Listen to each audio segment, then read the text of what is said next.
love the enchanted character of crystalline mornings with fern-like fractals in frosty patterns, creating a magical atmosphere here in our small garden in Kent, southeast England. At the start of January, before the run of recent freezing temperatures, our buff-tailed bumblebee queen had been busy foraging on cyclamen and hellebore, with the advantage that there is virtually no competition for pollen and nectar at this time of year. Then came the great disadvantage. The sustained sub-zero temperature drop meant normal service was interrupted because these cyclamen, known also as Persian or florist cyclamen, had to be temporarily placed under cover with other tender plants in the pop-up overwintering tent. Even the upliftingly open faces of hardy hellebores suddenly had their petals pulled shut, as though by an invisible drawstring, contracting inwards like an unfurling bud in reverse. But these icy flower sculptures were reborn perfectly pristine after the thaw. I did fret over the queen's survival, but by the front door there is a more sheltered plant that the bee has been visiting. There's no window view, but we hear the pleasing hum of her motor running. On the coldest days, our queen bee is nowhere to be seen. Perhaps she's like a hedgehog, hibernating in cold spells and waking to forage on the finer days. Now, you're probably wondering why bother growing tender winter-flowering cyclamen in the garden if they need tucking under cover every time it stays below zero. Well, it's a classic gardener's gamble. In milder years, they will happily flower outdoors the entire winter season here, given a sheltered south-facing spot, and are adored by our native buff-tailed bumblebees, who are increasingly winter active and reliant on many non-native winter blooms. So for me, it's a plant worthy of the trouble.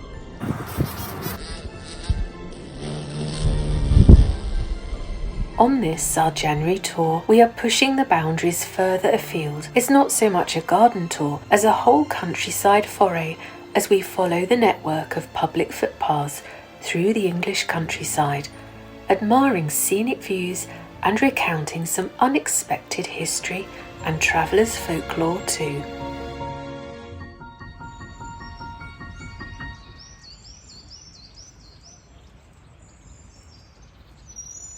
But first, I wanted to take you with me on a quick detour down memory lane with a charming scene from a walk we used to take for an hour every morning on holiday in Norfolk several years ago. And it came to mind when I was thinking about all the unexpected things we have over the years encountered along country paths. Each morning we watch this magnificent cow leave her calf and the rest of the herd and leap over the field boundary to graze on the much lusher grass on the other side of the fence. After half an hour or so, she would leap back into her field again. On the day I filmed her, there were other walkers passing by, and I think that's what made her more hesitant than usual to make her return. For me, she is a beautiful metaphor for the way our minds can become constrained by the mental fences of routine thought patterns, persistent doubts or walls of fear that can pen us in. And sometimes by daring to think outside the box, or finding the courage, energy or mental strength to break free from our own barriers, we can broaden our outlook, find new solutions and improve the quality of our lives.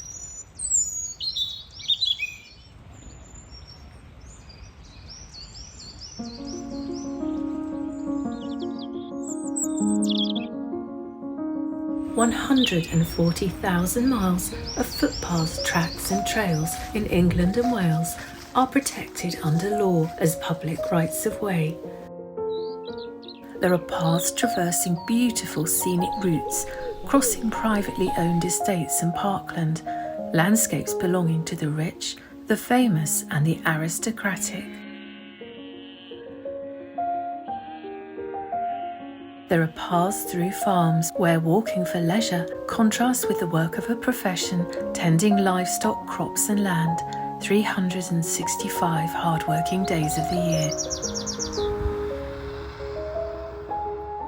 There are blustery paths on wind-buffeted jigsaw piece pathways that trace the topography of the coastline,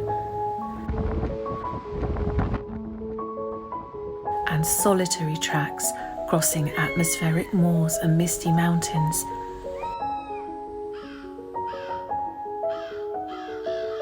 And mysterious pathways winding through fairy tale forests with that indefinable magical quality. But the relationship between the public using these footpaths and the owners or custodians of the land the paths cross is sometimes a cause of conflict, a rocky road, if you will, and such disputes have a long history. Over 140 years ago, in June 1884, in the sleepy market town of Sevenoaks in southeast England, a rather heated incident occurred, which the Chief Constable of the Kent County Constabulary described as riotous and tumultuous proceedings, playing out in the unlikely setting of a tranquil medieval deer park which surrounds Knole House. Knole is one of England's largest and finest stately homes, built in the 15th century with Jacobean additions. In the Tudor period, Knole was an archbishop's palace, passing through royalty, nobles and statesmen to the powerful Sackville family, who have lived here for over 400 years, now in residence as tenants of the National Trust. If the Sackville name sounds familiar, this was where Vita Sackville West, the gifted author and passionate gardener of Sissinghurst fame, was born in 1892. Vita was an only child, but being female was excluded from inheriting her beloved ancestral home from her father under the male primogeniture laws of the time. So back to the summer evening of 1884. The entrances to the 1,000-acre Knole estate, which bordered the eastern length of Sevenoaks town, had been barricaded by order of Lord Sackville, Vita's great-uncle, so that the bridleway across the park could no longer be accessed by horse or cart. Historically, the bridleway had been of constant service to pedestrians and local businesses, a track for those in surrounding villages needing supplies from town, and providing a trade and delivery route between settlements. The newly restricted entranceways were also barely wide enough for basket-laden pedestrians, and too narrow for local mothers and nurses who habitually pushed children round the grounds in sturdy perambulators. Documents suggest that Sackville intended to close pedestrian footpaths too, and as well as having long been a scenic destination for leisurely walkers, including day trippers from London, Knole Park was a comfort for those living in poverty. Windfall branches for home fires came from woodland paths, and sweet chestnuts in autumn for roasting over them.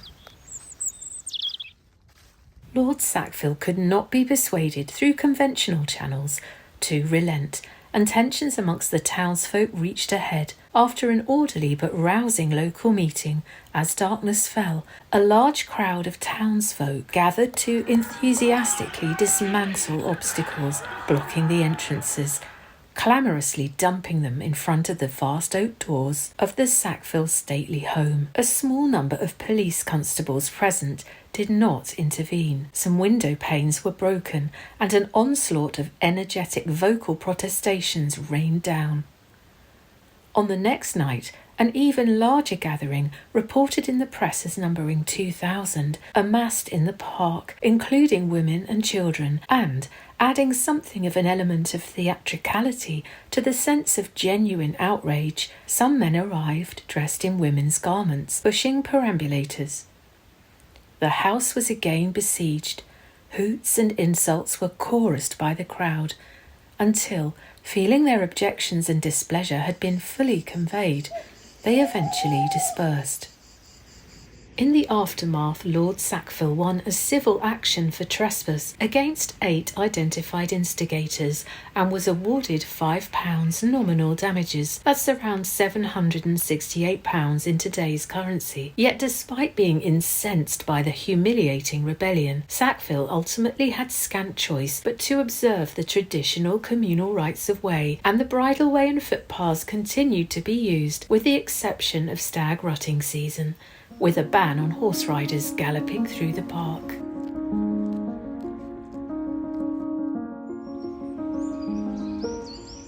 Today it is an altogether calmer and more harmonious scene at Knole on the public footpaths, and the only drama is in the impressively cinematic architecture, stately stags, and characterful avenues with many veteran trees, the same specimens that visitors in 1884 would have passed by, admired, enjoyed the shade of, or collected winter fuel from.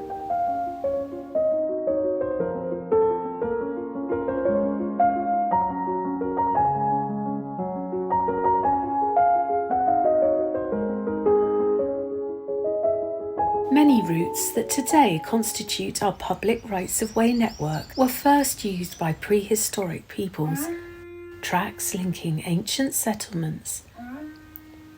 Some are strategic routes created by invading Roman armies. There are medieval drovers' tracks where livestock were moved to market and from summer to winter pasture, and where grazing animals have helped maintain unique habitats for precious plants and insect life.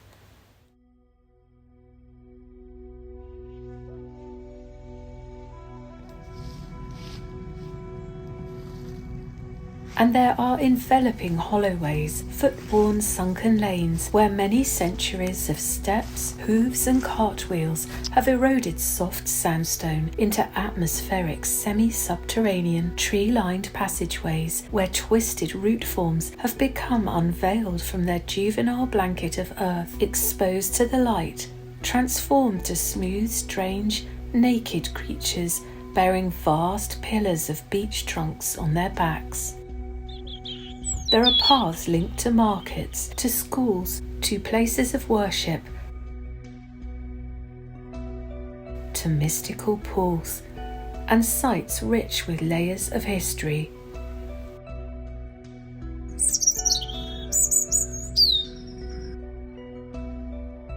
Paths where treasure hunters unearth ancient artifacts. Paths rumoured to be haunted by ghostly figures that materialise as twilight falls, and places where time-worn paths of humankind intersect with wild tracks.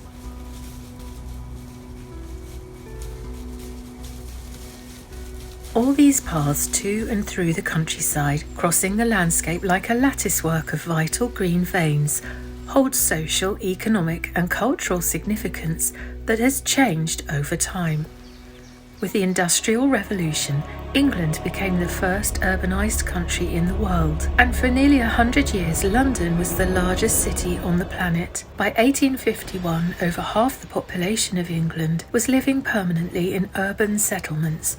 Today, more than 80% of us are urbanites, as ever greater numbers of people became metropolitan residents, disconnecting from the old rhythms of living and working in natural environments. The importance and appeal of access to parks, to plots of land for cultivation, and to the countryside for leisure and well-being began to grow. The latter was popularised by cultural figureheads such as the romantic poet William Wordsworth and his sister Dorothy, who rambled great distances around the Lake District almost every day. Their joy in nature and communing with weather, geology, flora and fauna are still palpable and infectious today. On Thursday the 15th of April 1802, Dorothy Wordsworth wrote in her journal, "I never saw daffodils so beautiful. They grew among mossy stones about and above them. Some rested their heads upon these stones as on a pillow for weariness, and the rest tossed and reeled and danced, and seemed as if they verily laughed with the wind that blew upon them over the lake." Of course, for the majority of working people, there were scant funds or leisure time to explore country footpaths, and at the time when Dorothy Wordsworth made her eloquent written description, 60% of women and 40% of men could neither read nor write in a journal. Even the footpaths themselves have origins reflecting inequalities in society. The medieval pathways walked or ridden by lords of the manor were not the same ones trodden by their peasants. Today our right to use public paths is protected by law, but for many access to the network of countryside routes remains a privilege and equally a responsibility to use them mindfully and safely, to respect working farmland, and to preserve natural wildlife habitats, to leave no trace.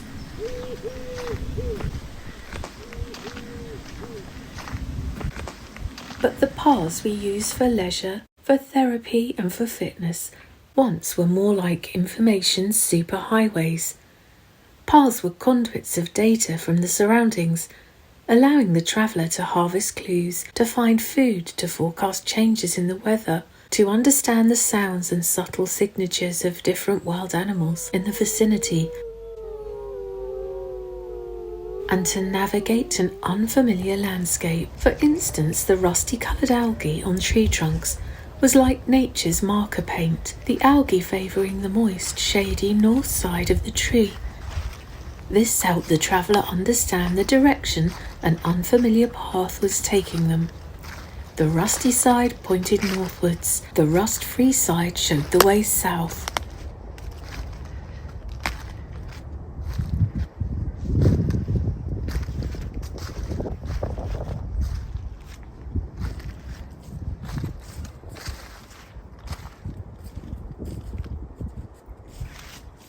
The traveller could look out for smooth, round, pale green splotches of lichen, which tend to favour the south side of a tree, as well as noting many other directional clues from nature. Travellers could understand the evolution of the woods they passed through, patches of moss or circles of foxgloves suggesting rich composty ground where the stump of a long-felled tree had decomposed.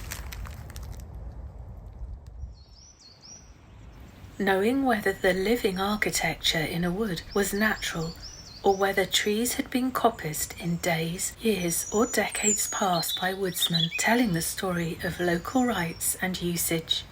Animal activity revealed to them distinctive footprints of badger, fox, rabbit, stoat and deer, and whether horses on the route ahead were galloping or trotting, ridden or led. Changes in plants were noted for weather warnings.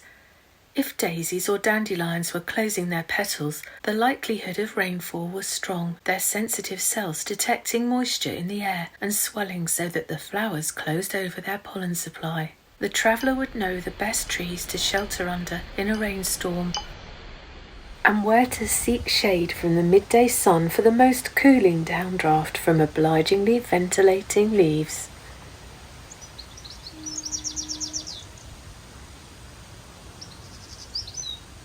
Whilst footpath journeys of the past supplied essential practical information to the walker, it was also a landscape resonant with myths and folkloric beliefs.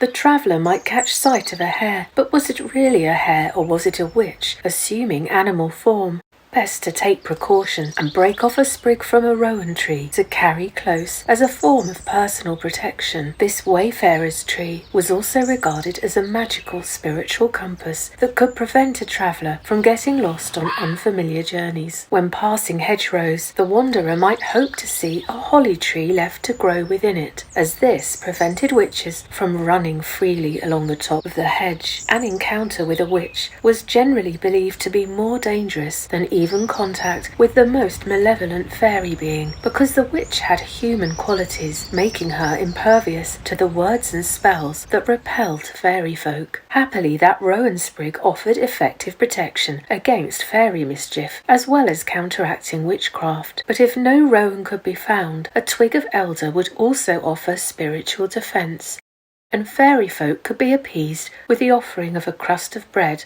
or creamy milk.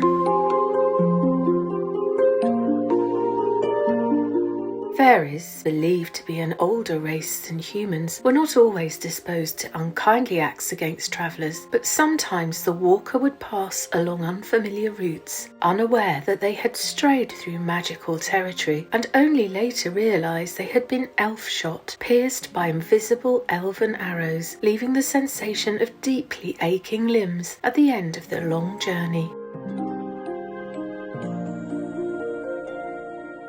As we 21st century travellers, ramblers and wanderers explore the network of long-established footpaths in our modern era, following the route on digital maps or framing the landscape through the margins of a smartphone screen, we find ourselves simultaneously walking forward in time and yet backwards through history, stepping in the footprints of many centuries of people who knew intimately the rich and complex language of the landscape. We know and value this landscape too, albeit through a different lens. Those ancient travellers of the old tracks and paths are rather like fairy folk, half glimpsed in the flutter of a blink, hovering at the margins of our vision.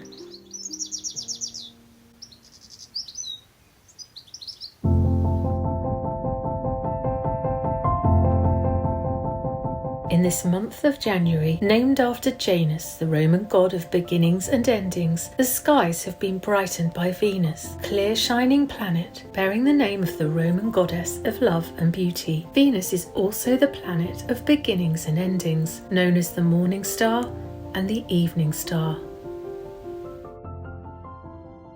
The January garden, like the morning star, is full of new beginnings.